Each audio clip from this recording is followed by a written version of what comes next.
everyone. Hope you're all keeping well. My name's Andy and I am the founder and director of We Are Wellbeing. Today, I'm just going to give you a quick run through of our men's health and wellbeing webinar. So in today's sessions, we're going to start off with a look at men's health statistics, so understanding some of the numbers around men's health and what are the actual more significant causes of things like premature death and some of the high risk factors. We're going to look at men's health awareness, looking at a whole range of different health concerns related to men's health. We're going to look at screening and self-assessment, and then following up from that, we're going to look at how to manage the risks of poor ill health, and then a bit of a summary to go through and some recommendations on how to keep yourself healthy and safe. So what is men's health, first of all? It was interesting. So when I was researching this, stereotypically, and as this image alludes to, you might think about men's health being dominantly about things like testicular cancer or things like prostate cancer, obviously, men only diseases and disorders. But what's interesting is when we look at the mortality timeline and we look at the primary, secondary and tertiary causes of premature death in different age ranges, what we identify is actually testicular cancer and prostate cancer are not even in the top 3 for men at any, or males at any age range. So when we look at the primary causes of death from from children at 10 years old all the way up to 50-year-olds, the primary cause of death is suicide and injury. For 50-year-olds to 80-year-olds, it's heart disease, so cardiovascular disease, heart attacks, and things like pulmonary embolisms. And then 80+ dementia and Alzheimer's starts to kick in. Secondary causes of death, transport accidents, accidental poisoning, heart disease, lung cancer. We've thankfully, obviously, with huge amounts of reduction in smoking and smoking cessation, we now see lung cancer only being a major cause of premature death in those over 50. I'd be interested to see what the future brings when it comes to things like vaping and different habits around smoking.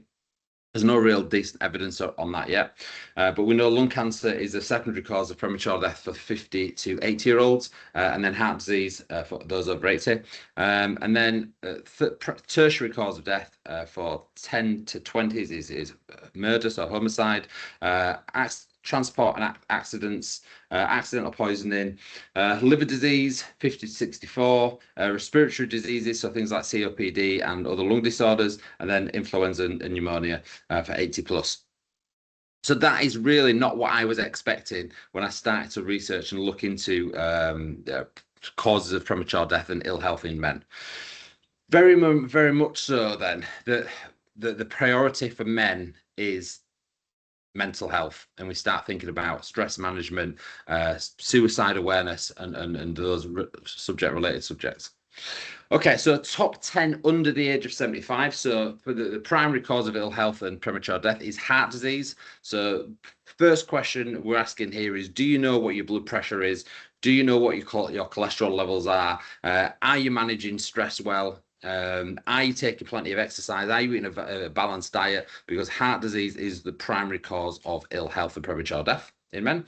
We've got then lung cancer, so accidents, poisoning and drug-related harm. Liver disease.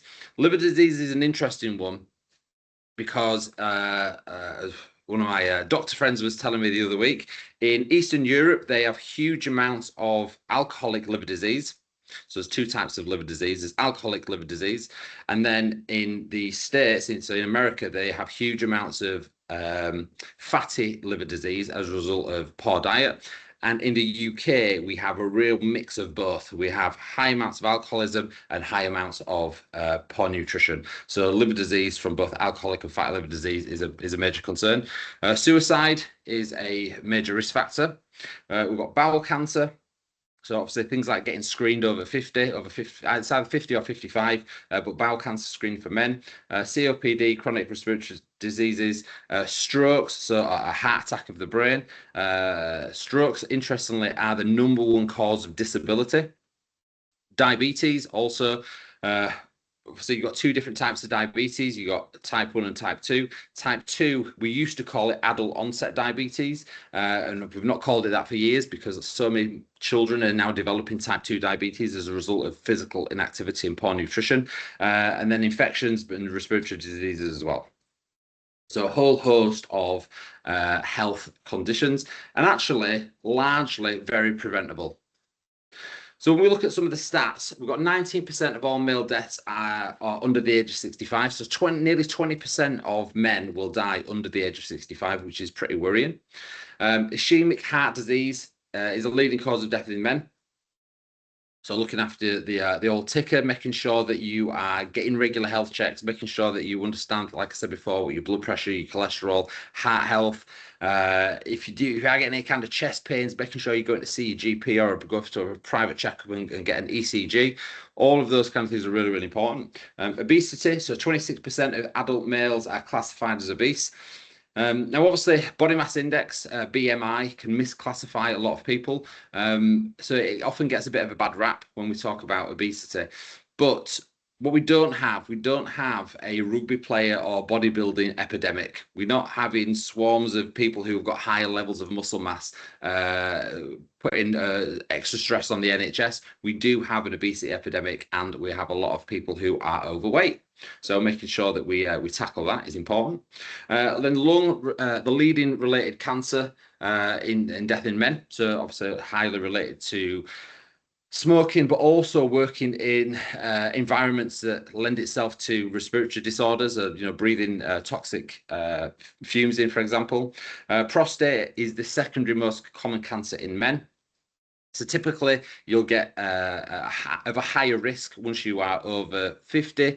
But I know I've lost a colleague before to prostate cancer under the age of 50. So me personally, I'd say if you're over 40, going and getting at least a PSA, prostate-specific antigen blood test, is a really useful thing to do. Suicide, the leading cause of death in men aged 35 to 49. Part of that, I suppose, part of the question there is, well, what's happening to 35 to 49-year-olds? What is it? I'm right in the middle of that, so I'm 41. What is it about guys my age that is increasing their likelihood of suicide? Is it, we talk tongue in cheek about things like midlife crisis, forgetting stuff, having a foggy memory. Might be getting there myself. But maybe is it something to do with that dissatisfaction of where you are in your career? Is it a dissatisfaction with your relationships, about how you feel in yourself? There's something happening for men at that particular age, and I think that's something that we need to have a deeper and longer conversation about and explore more. And then three and four, so 3/4 of all suicides are men or males, and it's the biggest killer in men under 35. Actually, I think it's the biggest killer in both sexes. So for women under 35 as well. So yeah, when it comes to general health and well-being and trying to look at preventative ill health, suicide is a huge, huge killer, and it's something that we need to have more open and honest conversations about. So first of all, when it comes to mental ill health, some of the major risk factors, first of all, age. As we get older, we are more likely to experience mental ill health. Experiencing stress, so whether it's through workload, whether it's through life events, you think about divorce, you think about experiencing bereavement, redundancy. There's a whole host of things that cause us to have high amounts of stress in life. That could be part of it. It could be experiencing some sort of trauma. So we know people develop mental ill health as a result of that. It could also be something down to a chemical imbalance where people are more predisposed to experiencing things like depression or anxiety. You've got a lack of support. So we know that if we have more support, if we've got good social well-being, we're more likely to have somebody checking in on us. If someone's got a lack of support and a lack of social connection, they're more likely to face things alone. And obviously facing things alone can be more devastating. Then we've got family history. So you are more likely to experience poor mental ill health if you have poor mental health in the family. And we see this time and time again. So as a bit of a combat to some of these poor mental health conditions, first of all, it's talking more, making sure that we normalize the conversation. We know that 1 in 4 people in society will experience or will report poor mental ill health, but 1 in 6 in the workplace will report it. So you are less likely to report mental ill health if you've got a job. So we know that there's a stigma associated with poor mental health in the workplace. But also on the flip side to that, you are less likely to have poor mental ill health if you have a job. Having a job is pretty good for you. And a lot of people will shake their heads at that and say, well, actually, work gets me stressed. The question to ask yourself there is, have you ever experienced long-term unemployment? And can you imagine how stressful it would be if you weren't getting paid, if you didn't have social connection, if you didn't have a sense of purpose? It's pretty devastating. So actually, we know having a job is good for us. We know that we need to signpost people to the right resources. So understanding what's available, what charitable organisations are available, what support do you have through your organisation? Do you have an employee assistance programme? Do you know how to access it? All of those things are worth doing, but also checking in on people.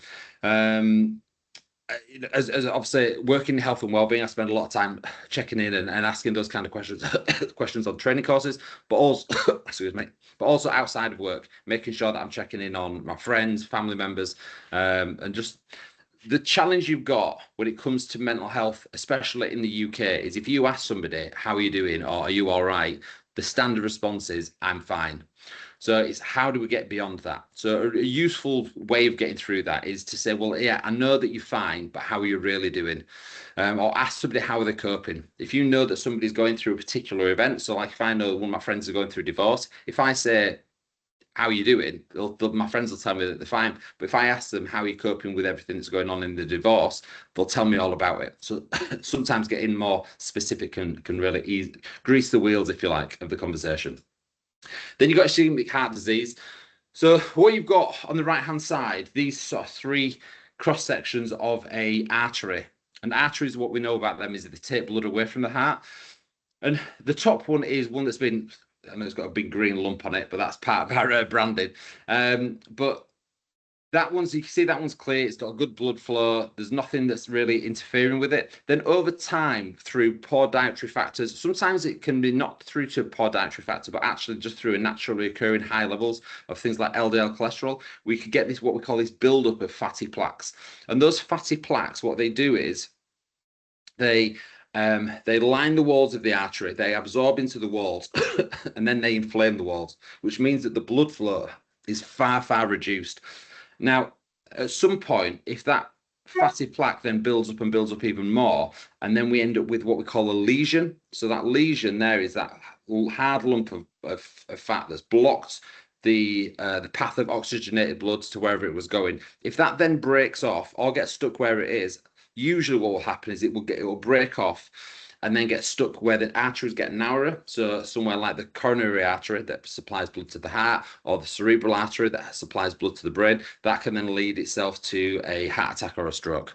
So it's really important that we know things like our blood pressure, our cholesterol, even things like, I know more advanced health screening will do things like a Doppler to see a bit like, what's it called, like a I can't remember the name, but it's like a scan of your arteries and the flow of the blood.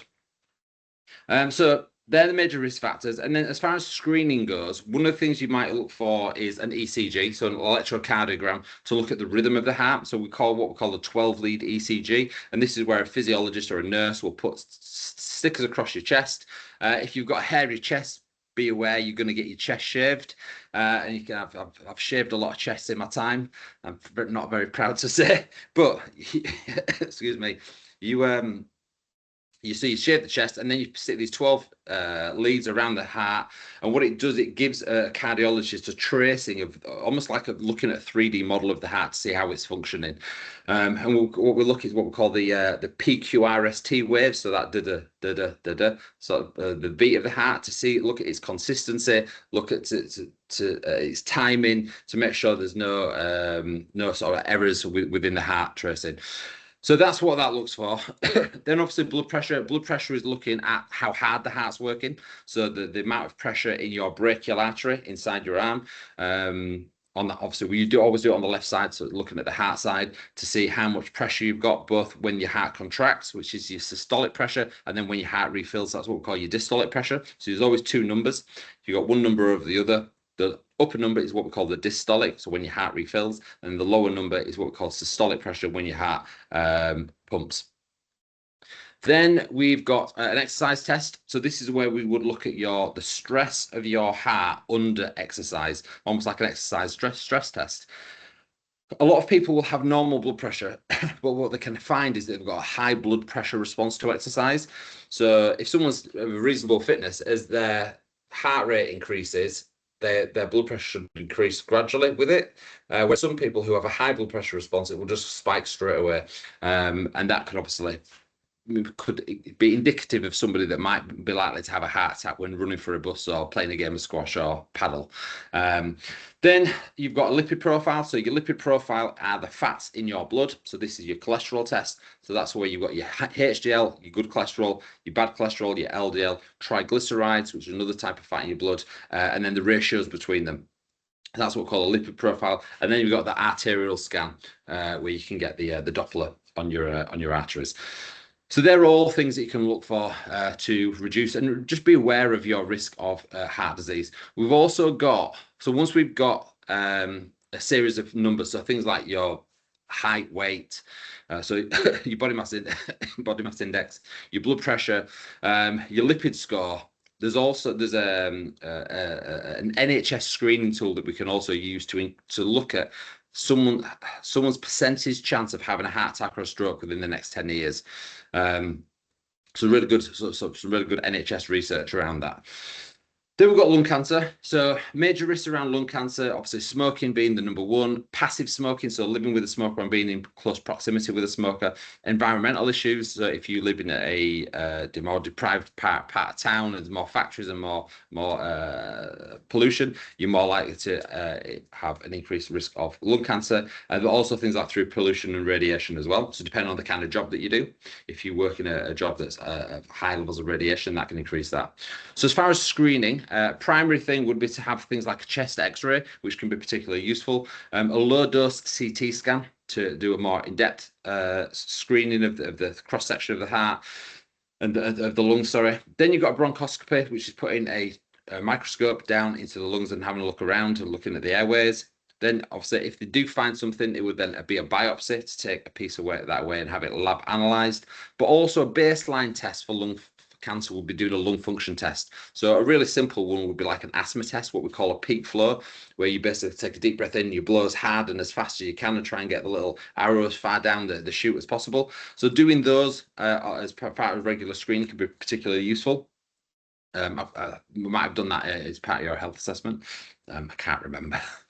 So you've got lung cancer, then you've got prostate cancer. So again, this is one that we don't particularly spend a lot of time talking about. I know that when I go to the pub with the guys, we don't sit around talking about prostate exams. But is it something that we should feel more comfortable talking about because we've all got a prostate? Well, the guys, we've got a prostate, and actually something that we should be aware of. So major risk factors is, first of all, getting older. As we age, prostate cancer risk increases significantly.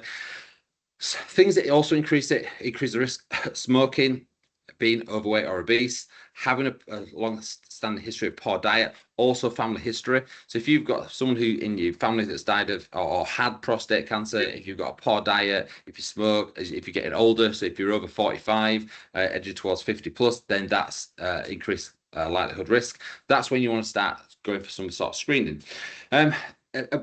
There's a standard blood test now, what we call a PSA, a prostate specific antigen, and a PSA will just show markers in your blood if you've got if the prostate is releasing those markers, but it's not a gold standard. It's not a diagnosable test. A lot of people are saying to me, "Oh, I've had a PSA test. I don't need to go for anything else. It was all clear."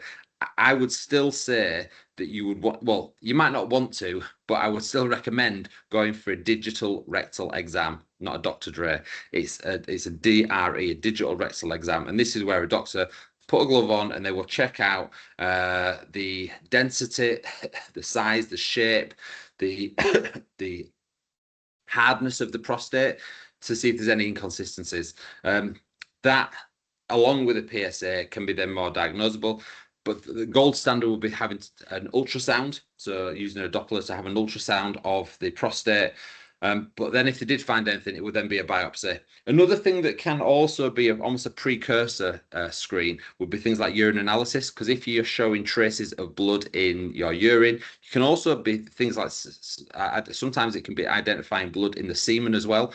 Can be a major risk factor or a highlighted early sign.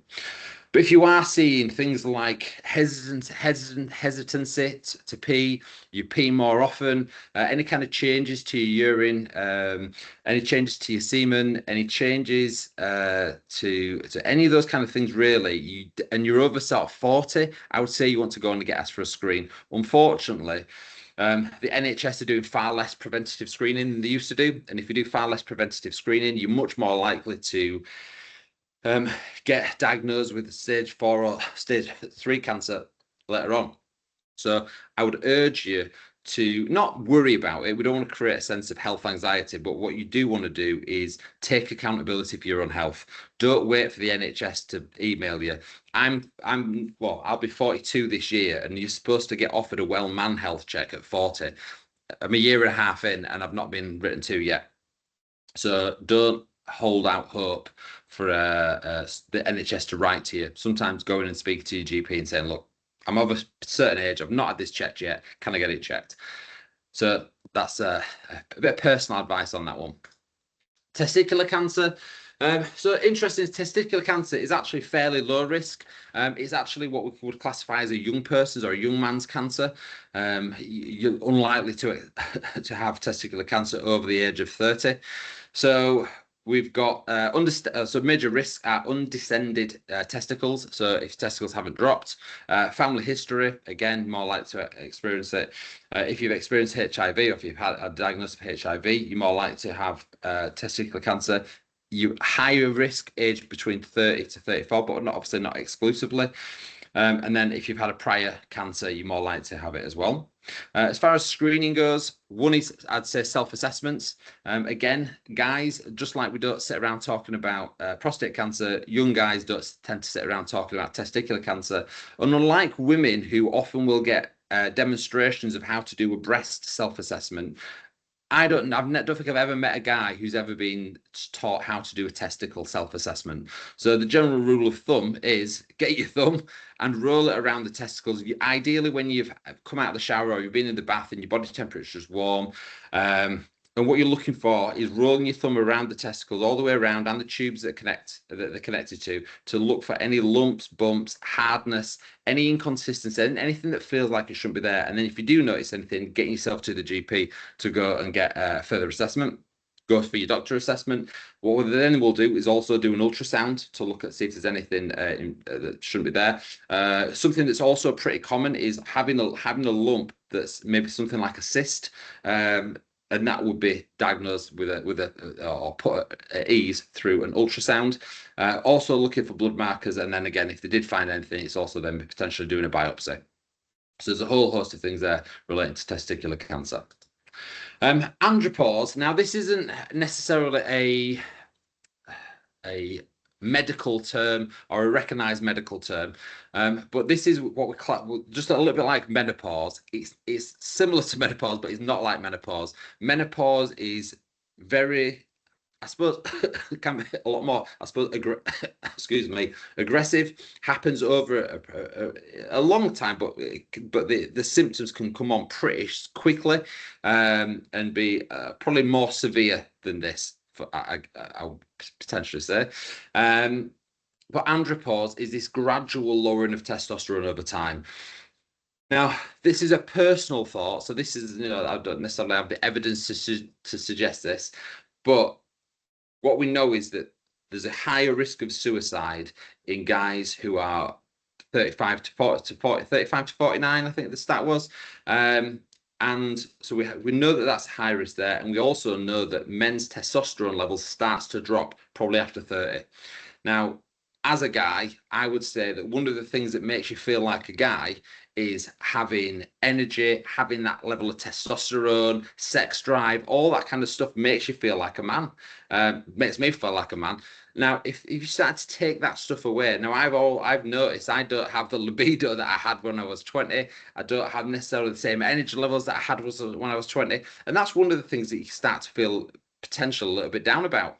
Now, it's not amazing yet, but it's definitely a huge market that's starting to emerge around testosterone replacement therapy. So just like when we could get HRT, we can get testosterone replacement therapy. What that looks like at the minute, I think, is like a gel that you either rub into your arm or into your testicles that will then start to increase that level of testosterone. But you can also increase your testosterone levels by exercising and eating a healthy diet. Things like weight training is absolutely known to increase your testosterone levels.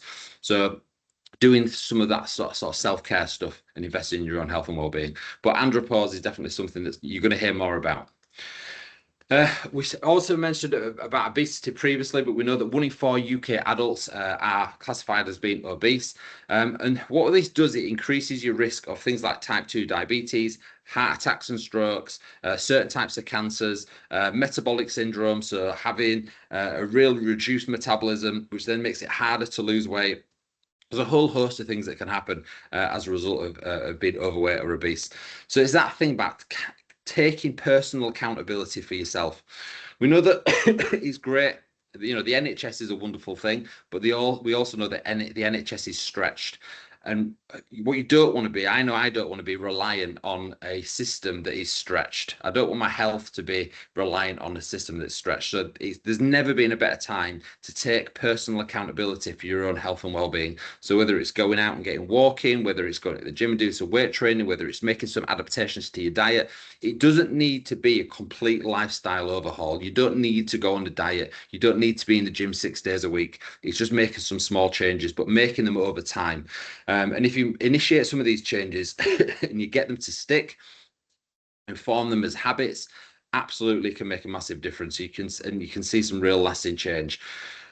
We know that one of the challenges with weight loss is that when you lose weight, so if you go on a diet or you go on some of these fat loss jabs, Manjaro, any of these kind of jabs, there's retatrutide, all these different things, they can have a huge effect, they can be really beneficial. But when you lose weight, any kind of weight, and you're not lifting weights, you will lose a certain amount of water, you'll lose a certain amount of fat, and you'll lose a certain amount of muscle. Now, if for any reason, and what happens most of the time is people then put the weight back on, they will put the fat back on, they will put the water back on, but you will not naturally put the muscle back on. So over time, we see people who go on yo-yo diets or these fads, over time, they end up with far less muscle and even more fat and more water retention than they had when they started. So one of the best things that you can do to achieve a good amount of weight management or a healthy amount of weight management over a prolonged period of time is eat a healthy, balanced diet and do some exercise, do some weight-based activity. It pays dividends. Liver disease, interestingly, is since 1970, deaths due to liver disease have increased by 400%. Again, like I mentioned about alcoholism in the UK is very significant. Liver disease is the third leading cause of premature death in the UK, and 90% of liver disease is absolutely preventable. So making sure that you're looking at how much you're drinking. General rule of thumb is drink when you're happy, not when you're sad. If you are drinking as a result of a bad day, that then becomes problematic because when the bad days increase and inevitably we go through one of life's tough times, the coping mechanism increases. And it's that whole thing. If you apply stress to a smoker, they'll smoke more. If you try to apply stress to somebody whose coping mechanism is alcohol, they're going to drink more. So start with self-awareness, recognize how much you're drinking, how many units a day, how many units a week. I think the recommendation is now 14 units per week for both men and women. It used to be 21 for men, but they brought that back down. And just try and manage that as much as you can. As far as screening goes, in the UK, then we get offered diabetic eye screening from the age of 12, bowel cancer screening from the age of 60. So that is what we call like a stool test, where you basically put a little bit of the stool on a piece of paper, you send it off, and they put some dye on it. If it turns blue, then that shows the presence of blood. Really, really simple test to do. but absolutely should be something that's on your radar. Online heart age tests for over 30s. So again, if you know what your blood pressure is, you know how old you are and how tall you are and how much you weigh. You might even know what your cholesterol is if you've had a cholesterol test. You can then go online, search on the NHS, and complete a heart age check, and it'll give you a risk factor score as well.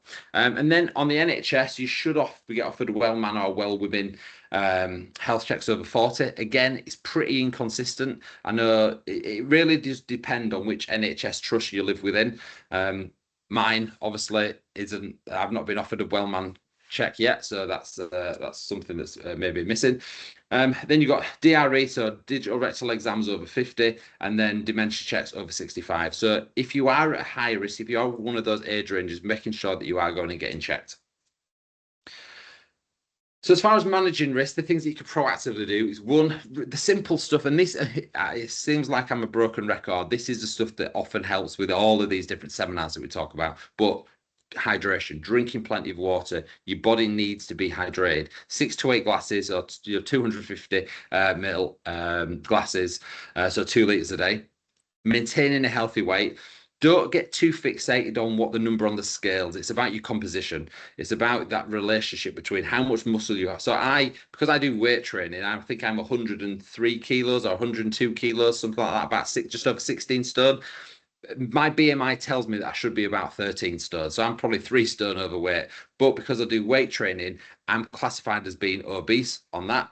But it's about understanding that actually the thing that's taking me over is muscle tissue, so it's not of a high risk. So it's understanding your body composition as well. So if you're able to get things like a body fat test, or even just look at like a waist to hip ratio, is a really, really useful indication.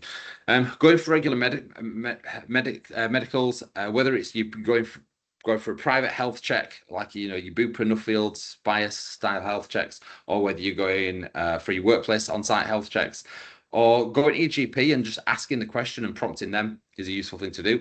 Making sure you're eating a healthy, balanced diet. Like I said, not going on a diet. General rule of thumb with a diet is if it promises miracle results, if it excludes an entire food group, and if it's unsustainable long term, and if it's endorsed by a celebrity, it's usually a fad. So try and avoid those four if you can.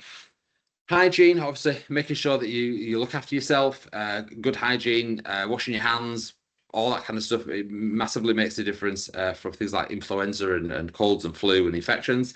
And then being active, so having a good mix of cardiovascular, so things to improve your heart health, making sure that you do something that benefits your muscles, so doing some stuff under resistance, so whether it's doing like weight training or weight resisting machines, or doing something of that nature that gets the muscles working, but also the things like flexibility can be really important as well.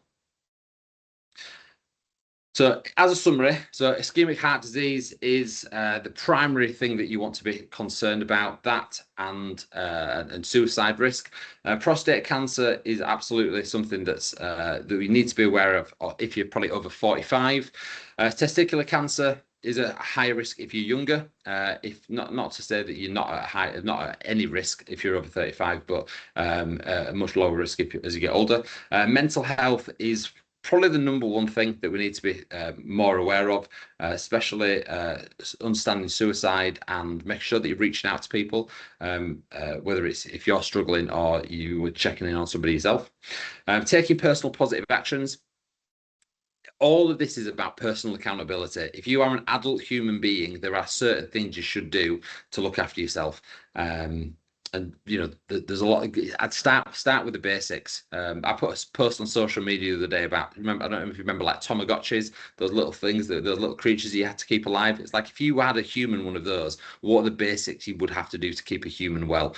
And it's getting 7 to 8 hours good quality sleep, making sure you're in a healthy, balanced diet, you're moving around, you've got good social connections, and you've got a sense of purpose as well. They're all things that have a massive impact on your personal well-being.